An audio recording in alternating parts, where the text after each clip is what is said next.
Halo semuanya, assalamualaikum. Balik lagi ke Zoldik di sini. Oke, setelah kita belajar dari part pertama tadi dari ilmu hakikat 14 ini bahwa saintis Islam bukan membaca kitab suci untuk mendapatkan teori-teori ilmiah mereka ya. Kali ini kita akan coba membahas apakah ada dalam Al-Quran atau hadis yang mendukung pengembangan ilmu pengetahuan, dan kita akan membandingkannya dengan agama Hindu. Yap, langsung saja, ya memang ada ya kalimat-kalimat dalam Islam, baik Al-Quran dan hadis yang mengembangkan ilmu pengetahuan ya.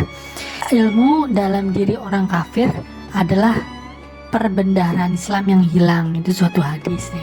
Tuntutlah ilmu dari buayan sampai liang lahat, itu juga ada hadisnya ya. Tuntutlah ilmu sampai ke negeri Cina. Tapi saya tidak tahu, beberapa orang mengatakan bahwa ini adalah pepatah Arab, bukan hadis. Kemudian ada juga dalam Al-Quran yang mengatakan bahwa bila seluruh pohon dijadikan kertasnya dan seluruh lautan jadikan tintanya, tidak akan habis ilmu Allah ya. Ayat-ayat tersebut atau hadis-hadis tersebut menunjukkan bahwa Islam ingin umatnya mengembangkan ilmu pengetahuan. Namun ya, ayat-ayat atau hadis tersebut tidak menunjukkan bahwa Al-Quran turun dari Tuhan atau Nabi Muhammad adalah Nabi utusan Tuhan. Kata-kata seperti itu juga bisa dibuat oleh manusia biasa, tidak perlu menjadi nabi untuk dapat membuat kalimat kebijaksanaan seperti itu. Contoh nih, misalnya Konfusius pun juga menganggap ilmu pengetahuan adalah hal yang penting dalam membuat suatu masyarakat yang maju. Berikut adalah kata-kata dari Konfusius. Ketidaktahuan seperti malam pikiran, malam tanpa bulan dan bintang. Belajarlah seolah-olah kamu tidak akan pernah memperolehnya, dan tahanlah seolah-olah engkau takut kehilangannya. Atau kata-kata dari orang-orang bijak lainnya nih, dari Benjamin Franklin. Investasi dalam pengetahuan menghasilkan bunga terbaik. Atau misalnya dari Francis Bacon, pengetahuan adalah kekuatan. Atau dari William Penn, pengetahuan adalah harta orang bijak, dan lain-lain ya. Jadi nggak perlu jadi nabi untuk membuat kata-kata bijak seperti itu. Memang kata-kata bijak tersebut dapat menginfluence para pengikutnya untuk giat mengejar ilmu. Namun jelas tidak ada kata-kata yang spesifik yang membuktikan bahwa Al-Quran adalah berasal dari Tuhan atau Muhammad adalah utusan Tuhan. Bahkan kalau saya lihat-lihat, sebenarnya ada benturan antara akal dengan iman atau hati dari para saintis jenius Islam tersebut, ketika mencoba menyamakan iman dan sains, sehingga berujung mereka membuat tafsir yang cenderung membantah kitab suci mereka, seperti kita lihat dalam tafsir Ar-Razi tentang matahari keluar dari lumpur pada ilmu hakikat 3 part 2, atau seperti Ibnu Sina atau Ibnu Rushd yang membuat filsafat yang akhirnya dianggap sesat atau kafir. Kemudian saya juga ingin Anda membandingkan dan lihat bagaimana India merasa bangga dengan agama mereka dalam hal ilmu pengetahuan seperti yang Muslim merasakan. Ini sumbernya BBC ya, jadi bisa dipercaya nih ya. Nih, ketika para ilmuwan India, judulnya tolak teori Einstein dan Newton dan sebut teknologi sudah ditemukan di zaman Mahabharata. Sejumlah ilmuwan India menyatakan penolakan terhadap berbagai teori sains modern termasuk teori Einstein dan Newton, dan menyebut bahwa sejumlah penemuan termasuk sel induk sudah ditemukan di negara itu pada zaman Hindu kuno.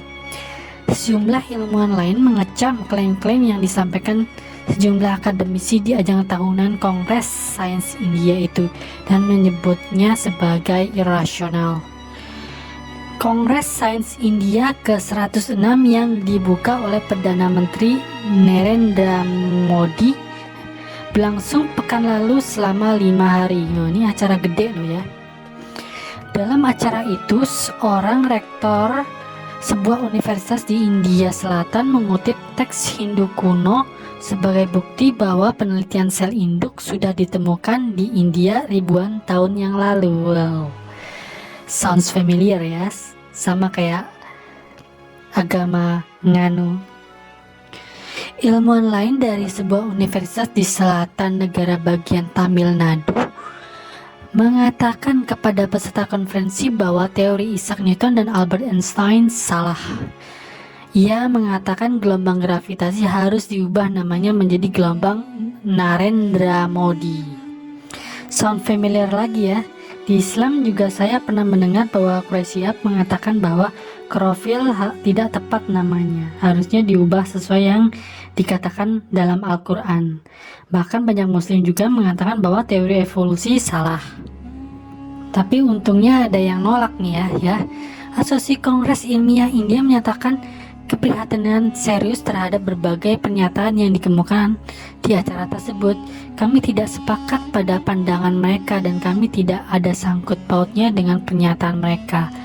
Sikap mereka sangat disayangkan, kata Pramendu P. Mathur, Sekretaris Jenderal Asosiasi Kongres Ilmiah India, mengatakan kepada kantor berita AFP. Sangat mencemaskan bahwa ucapan semacam itu muncul dari orang-orang di posisi seperti itu. Ini benar banget nih.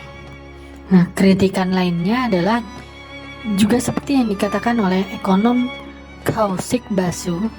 Bagi sebuah negara maju adalah penting bahwa orang-orang menghabiskan waktu untuk sains, matematika, dan sastra ketimbang menghabiskan waktu untuk menunjukkan bahwa 5.000 tahun yang lalu nenek moyang mereka telah melakukan pencapaian sains, matematika, dan sastra. Benar tuh orang ya. Saya pikir juga demikian. Ilusi-ilusi kebenaran ini tidak baik. Karena kebanggaan ilusi terhadap agama ini, orang-orang akhirnya bukan mengembangkan ilmu pengetahuan, namun malah menghabiskan waktu untuk menyebarkan agama dan melakukan praktik-praktik keagamaan yang tidak rasional, dan menganggap bahwa ilmu agama lebih penting dibanding sains. Ini terjadi karena menganggap sains modern sudah ada di kitab suci mereka ribuan tahun yang lalu. Buat apa lagi belajar sains? Toh sudah ada dalam kitab suci mereka. Nah, akhirnya saya ingin mengakhiri ilmu hakikat ini dengan kata-kata bijak tentang pengetahuan atau sains dari John Young. Musuh terbesar kemajuan adalah ilusi pengetahuan.